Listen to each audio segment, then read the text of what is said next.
Liliana est salvadorienne, étudiante en licence LEA Commerce International. Elle est arrivée à Rennes il y a 3 ans.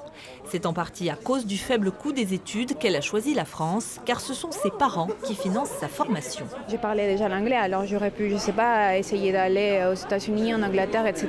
Mais c'est beaucoup trop cher.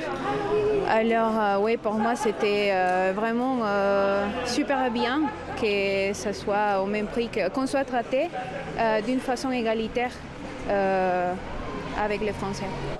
Car jusqu'à présent, étudiants français et étrangers payaient les mêmes frais d'inscription, de 170 € pour une licence à 380 € pour un doctorat.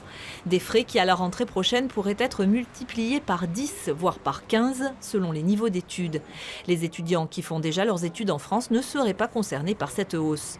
Néanmoins, beaucoup s'inquiètent, comme Waman, un jeune Argentin qui doit déjà travailler pour financer son année de licence. Avec un salaire de 500 € et en faisant des petits boulots assez compliqués, et ça ne sera jamais possible d'avoir l'argent suffisant pour pouvoir payer les frais d'inscription assez élevés. Cela signifierait tout simplement d'arrêter nos études et rentrer chez nous.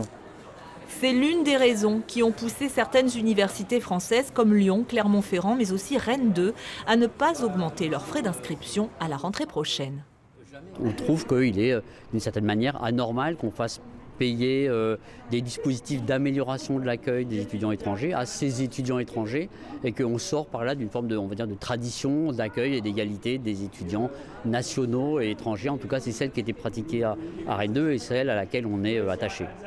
En décembre, les présidents d'universités ont demandé la suspension de la mesure d'augmentation tout en réclamant une véritable concertation.